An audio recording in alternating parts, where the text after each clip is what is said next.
ایک دوسرے کو عزت دو، برداشت کرو۔ میرے نبی نے فرمایا بہترین مسلمان وہ ہے جو بیوی سے اچھا سلوک کرتا ہو، اور بیوی سے فرمایا میری شریعت میں سجدہ ہوتا تو بیوی سے کہتا خامد کو سجدہ کر۔ بہترین صدقہ اولاد کی تربیت ہے۔ پورا گھر میرے نبی نے نقشہ، ہر ایک کی قیمت بتائی۔ ماں تیرے قدموں تلے جنت، کا کاش میری ماں زندہ ہوتی، تم دیکھتے میں کیا کرتا، میں عشاء کی نماز کے مصلی پر ہوتا، میں سورۃ فاتحہ پڑھ رہا ہوتا، ادھر سے آواز آتی میری ماں کی محمد، تو میں نماز توڑ کے کہتا لبیک اماں جان۔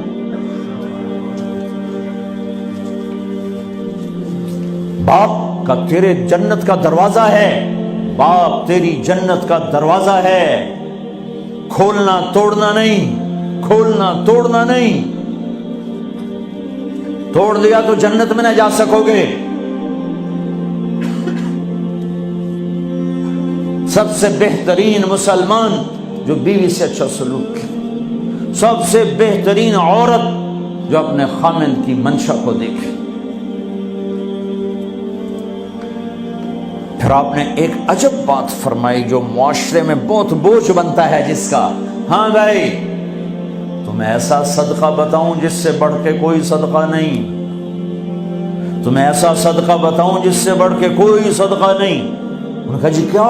کہا الابنۃ المردودہ، جس کی بیٹی کو طلاق ہو گئی یا بیوہ ہو گئی اور گھر واپس آ گئی ماں باپ کے، یا ماں باپ نہیں ہے تو بھائی ہیں، وہ ایک بوجھ بنتی ہے ماں باپ پر بھی، اور بھائی تو ویسے ہی باغی ہو جاتے ہیں۔ میرے نبی نے فرمایا اس بچی پہ خرچ کرنا کائنات کا سب سے افضل صدقہ ہے۔ گھر، ایک گھر کیسے چلتا ہے؟ ہمارے ہاں پنجاب، سندھ، بلوچستان سرحد میں بہنوں کو وراثت میں کوئی حصہ نہیں ملتا، سب بھائی کھا جاتے ہیں۔ میرے نبی نے فرمایا جس کو اللہ نے 2 بہنیں دیں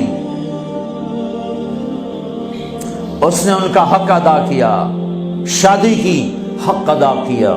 ماں باپ کی وراثت میں سے ہوتا ہے، اگر میں نے کوئی خود کمایا ہے اس میں بہنوں کا حق نہیں، ماں باپ سے اگر 1 روپیہ بھی آیا ہے تقسیم کیا جائے گا۔ جس نے بہنوں کا حق ادا کیا، شادی کی حق ادا کیا، اس پہ جنت واجب ہو گئی۔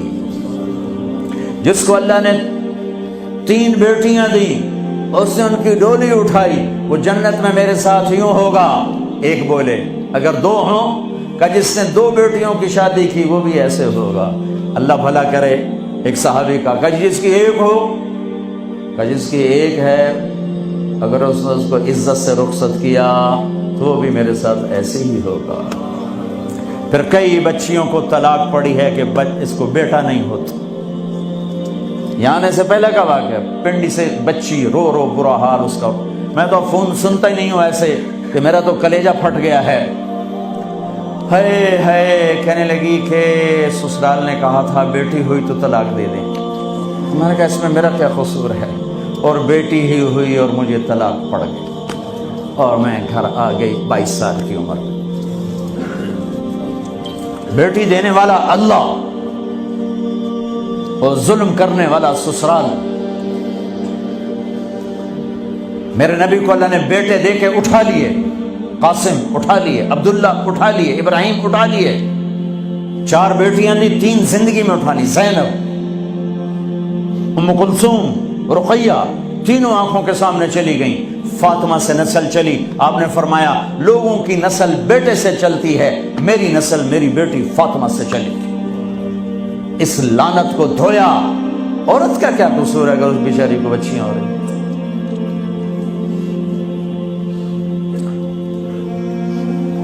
جس نے اپنی بہنوں کو حق ادا کیا، جس نے بیٹیوں کو ڈولے میں بٹھایا، ان کا حق ادا کیا، کہ جنت میں یوں ہو جائے گا۔ بہنوں کو دینا اتنا ضروری ہے، حرام ہو جاتی ہے روٹی۔ میں نے مولانا جمشید صاحب میرے استاد ہیں، میں نے ان سے تفسیر پڑھی۔ میں ایک دن شہد کی بوتل لے کر گیا، پرانی بات ہے 76-77۔ میں نے کہا حضرت یہ ہدیہ ہے۔ فرمایا کہاں سے لائے ہو؟ کہ میرے اپنے باپ ہے۔ فرمایا تیرے باپ نے اپنی بہنوں کو، تیرے باپ نے اپنی بہن یعنی میری پھوپھیوں کو، تیرے باپ نے اپنی بہنوں کو زمین میں سے حصہ دیا تھا؟ یہ سوال کیوں کیا؟ 10 روپے کی شہد کی بوتل تھی اس وقت، کہ اگر دیا تھا تو یہ میں لے لوں گا، اگر نہیں دیا تو پھر یہ حرام ہے، میں نہیں لوں گا، یہ مطلب تھا۔